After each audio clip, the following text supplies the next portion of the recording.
আসসালামু আলাইকুম ওয়া রাহমাতুল্লাহি ওয়া বারাকাতুহু। আলহামদুলিল্লাহ, আশা করি আপনারা সকলেই ভালো আছেন। দিনী আলোচনায় আপনাদের সবাইকে স্বাগতম। আমাদের এই দিনী আলোচনার আজকের বিষয়বস্তু হবে ঈমানের শাখাগুলো নিয়ে ধারাবাহিক আলোচনা। তারই ধারাবাহিকতায় আমরা ঈমানের 24 নম্বর শাখা তাওয়াক্কুল অর্থাৎ আল্লাহ তাআলার উপরে ভরসা করা, এই সম্পর্কে আমরা জানতেছিলাম। এই সম্পর্কে আমরা জানতে গিয়ে জেনেছিলাম যে হযরত আলী রাদিয়াল্লাহু তাআলা আনহু তিনি তার জমানায় সবচাইতে বড় বিচারক ছিলেন। তিনি একজন সূক্ষ্ম বিচারক ছিলেন, যার উপাধি ছিল কাজীউল কুযাত। এই আলী রাদিয়াল্লাহু তাআলা আনহু কেমন সূক্ষ্ম বিচারক ছিলেন তার দৃষ্টান্ত দিতে গিয়ে আমরা একটা ঘটনা জেনেছি যে একজন মা মদিনার থেকে অলিগলি থেকে যখন যাচ্ছিলেন, তার পিছনে পিছনে একটা বাচ্চা তাকে মা বলে সম্বোধন করতেছিলেন, আর এই মা তাকে অস্বীকার করতেছিলেন। তো এক পর্যায়ে আলী রাদিয়াল্লাহু তাআলা আনহু এসে তাদের উভয়ের মাঝে একটা ফয়সালার জন্য, আসল ঘটনা আসল রহস্য উদ্ঘাটন করার জন্য তিনি মহিলাকেও প্রশ্ন করলেন, সন্তানকেও প্রশ্ন করলেন, ওই ছেলেটাকেও। অতবার যখন দেখলেন যে মা তার সন্তানকে অস্বীকার করতেছে আর সন্তান সে তার মাকে চাচ্ছে, তো তখন আলী রাদিয়াল্লাহু তাআলা ওই বাচ্চাটাকে বললেন যে তোমার যেহেতু এই মহিলা তোমাকে যেহেতু অস্বীকার করতেছে, বা এই মহিলা যেহেতু বলতেছে তুমি তার সন্তান না, তা তোমার যেহেতু কোনো বাবা নেই, তাহলে আমি আলী যদি তোমার পিতা হই আর রাসূলুল্লাহ সাল্লাল্লাহু আলাইহি সাল্লামের কলিজার টুকরা তার মেয়ে যদি তোমার মা হয়, হাসান হোসেন রাদিয়াল্লাহু তাআলা আনহুমা তারা উভয় যদি তোমার ভাই হয়, এবং রাসূলুল্লাহ সাল্লাল্লাহু আলাইহি সাল্লাম তিনি যদি তোমার নানা হয়, তাহলে তোমার কোনো অসুবিধা আছে কিনা? এই প্রশ্ন যখন তাকে করলেন, তো ওই শিশু বাচ্চা, আসলে সোনালী যুগের বাচ্চারাও সোনালী যুগের মতোই হয়, সুবহানাল্লাহ। ভালো জায়গার বাচ্চারাও সন্তানরাও ভালো হয়, ভালো পরিবারের সন্তানরা ভালোই হয়, কিন্তু দুর্ভাগ্য আমাদের সমাজটা এত পচে গেছে, এত নষ্ট হয়ে গেছে যে আজকে আমাদের সমাজের ছোট বাচ্চারাও নিকৃষ্ট হচ্ছে। ছোট বাচ্চাদের কথাও কেমন এদিক সেদিক হয়ে যাচ্ছে। আহা! তো সোনালী যুগের মানুষ, বাচ্চার উত্তর সোনালী যুগের মতোই। বাচ্চা সরলভাবে বলছে, ওগো আলী, আপনি যদি আমার বাবা হন, আল্লাহ রাসূল সাল্লাল্লাহু আলাইহি সাল্লামের কলিজার টুকরা মেয়ে যদি আমার মা হয়, এবং তার নাতি কলিজার নাতিরা যদি আমার ভাই হয়, এবং আমার নানা যদি স্বয়ং রাসূলুল্লাহ সাল্লাল্লাহু আলাইহি সাল্লাম হয়, ওগো আলী, তাহলে আমার কোনো আপত্তি নেই, কিয়ামতের দিন আমি আমার নানার হাতটা ধরে আল্লাহ পাক রব্বুল আলামিনের জান্নাতে নানার সাথে চলে যাব। সুবহানাল্লাহ! কত বড় ঈমানওয়ালা কথা, কত বড় আবেগের কথা, কত বড় ত্যাগের কথা! আল্লাহু আকবার! এই বাচ্চা বললেন যে এতে আমার সমস্যা কি, এতে তো আমার লাভ, আমি আমার নানার হাতটা ধরে আমি কোথায় যাব? জান্নাতে চলে যাব। সুবহানাল্লাহ! জান্নাতের জন্য কত আশা, কত পিপাসা ছিলেন বাচ্চা একটা। আল্লাহু আকবার! তো আলী রাদিয়াল্লাহু তাআলা আনহু এই কথা বলার পরে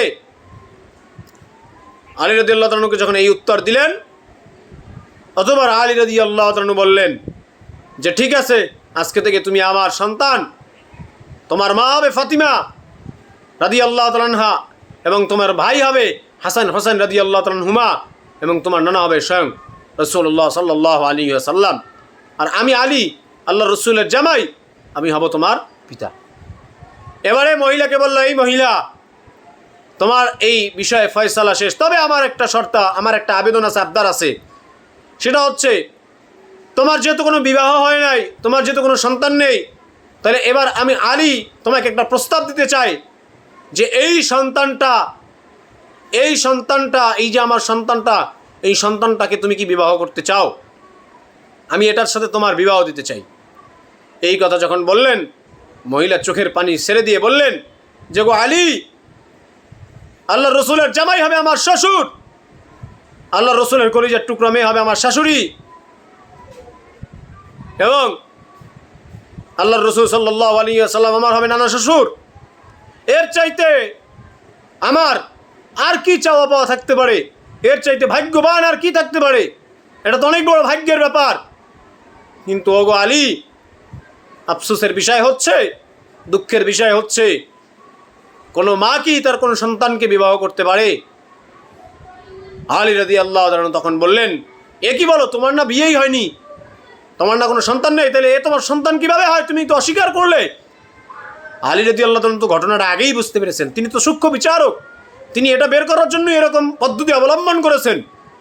তিনি তো সূক্ষ্ম বিচারক, তিনি তো জানেন যে এখানে ঘটনা একটা অন্য কিছু আছে।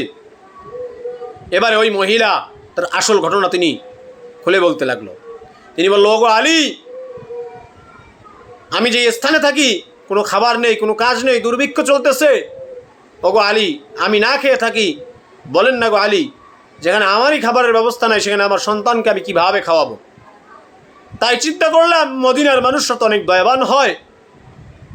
রাসূলুল্লাহ সাল্লাল্লাহু আলাইহি ওয়াসাল্লামের এলাকা, আল্লাহ রসুল যেভাবে দয়াবান, তার সাহাবারা, এখানে স্বর্ণের মানুষগুলো তারাও তো দয়াবান হয়। তো আমি চিন্তা করেছি যে এই এলাকায়, এই মদিনায় যদি আমার সন্তানটাকে আমি রেখে যেতে পারি তাহলে আল্লাহ তাআলা ওর রিজিকের ব্যবস্থা করে দিবে, আর আমি এক জায়গায় গিয়ে কষ্ট ক্লেশ করে আমি আমার রিজিকের ব্যবস্থা করতে পারবো, আল্লাহ তাআলা আমাকে সাহায্য করবে। তাই আলী, আমি এই পদ্ধতি অবলম্বন করেছি, কারণ আমার কাছে কোনো উপায় ছিল না। এই জন্য আমি এই পদ্ধতি অবলম্বন করেছি। অতবার আলী রাদিয়াল্লাহু তাআলা আনহু বিষয়টা বুঝতে পারলেন। তিনি সূক্ষ্ম বিচার কার্যক্রমের দ্বারা তিনি সন্তানকে তার মায়ের কোলে ফিরিয়ে দিলেন। সুবহানাল্লাহ। এইভাবে তিনি সূক্ষ্ম বিচার করেছেন। এই কাজীউল কুজাত আলী রাদিয়াল্লাহু তাআলা আনহু তিনি আবুল হাইয়াজ আল আসাদি রাদিয়াল্লাহু তাআলাকে বললেন যে আমি কি তোমাকে ওই কাজের জন্য পাঠাবো না যেই কাজের জন্য রাসূলুল্লাহ সাল্লাল্লাহু আলাইহি ওয়াসাল্লাম আমাকে পাঠিয়েছেন? সেটা কি? যে তুমি কোনো মূর্তিকে ভাঙা ব্যতীত, উঁচু কবরকে সমান করা ব্যতীত তুমি কখনোই ক্ষান্ত হবে না। তুমি মূর্তি দেখলে ভেঙে ফেলবে এবং উঁচু কবর দেখলে সেটাকে সমান করে ফেলবে। তাই আমাদেরকেও, আমরা যে গর্হিত কাজগুলো করি, মূর্তি বানাই আমরা, আহা, এগুলোর থেকে আমাদেরকে ফিরে থেকে, যেখানে ইসলামী খেলাফত আছে, যেখানে সব মুসলিম রাষ্ট্র অন্য ধর্ম অবলম্বী নাই, সেখানে যদি আমাদের মুসলমানের পক্ষ থেকে কেউ এই মূর্তি বানানোর কেউ যদি চিন্তা চেতনা করে, বা কেউ যদি ভাস্কর্যের নামে মূর্তি বানাতে চায়, তাহলে সেগুলোকে ভেঙে গড়িয়ে দেওয়া, এটাই আমাদের ঈমানি দায়িত্ব। যেহেতু অন্য ধর্ম অবলম্বনকারীরা তারা তাদের ধর্ম পালন করবে, সেখানে আমরা তাদের তা ভেঙে তাদের এই করে সাম্প্রদায়িকতা আমরা যেহেতু লাগাতে পারবো না, অতএব তাদেরকে দাওয়াত দেওয়া যে এই মূর্তি আসলে কিছুই করতে পারে না, সব কিছু ক্ষমতা একমাত্র আল্লাহ তাআলার। তাহলে একদিন অটোমেটিকই মূর্তি থাকবে না। তো এই কাজগুলো আমাদের করতে হবে। কিন্তু আফসোস, আজকে আমরা এই সমস্ত দেবদেবীদের পূজার মণ্ডপে আমরা যাই নির্বাচনের জন্য, সেখানে গিয়ে তাদের, আমার মাথায় ধরে না আল্লাহ আমাকে রিজিক দিচ্ছে, আর যারা আমার আল্লাহর সাথে, আল্লাহ আমাকে বানাইছে, আমাকে শ্বাস প্রশ্বাস চালাইতেছে, আমাকে দয়া করতেছে, আর যারা আমার আল্লাহর সাথে শিরিক করে, সেখানে গিয়ে আমাকে তাদের ফেভারে কথা বলতে হবে। আজীব এক জিন্দিগি, আজীব এক দুনিয়ায় বসবাস করি। তো আমাদের এই কাজ থেকে ফিরে থাকতে হবে। আল্লাহ পাক রব্বুল আলামিন আমাদের সবাইকে আল্লাহ পাক রব্বুল আলামিনের হুকুম আহকামগুলোকে পরিপূর্ণভাবে মানার তৌফিক দান করুক, এবং ইসলামী খেলাফত প্রতিষ্ঠার জন্য জীবন দিতে হলে এই জীবন দেওয়ার তৌফিক আল্লাহ তাআলা আমাদের দান করুক। আমিন। এবং আল্লাহ তাআলার উপরে পরিপূর্ণ ভরসা রাখার তৌফিক দান করুক। আমিন। ওয়া আখিরু দাওয়ানা আনিল হামদুলিল্লাহি রাব্বিল আলামিন। আসসালামু আলাইকুম ওয়া রাহমাতুল্লাহি ওয়া বারাকাতুহু।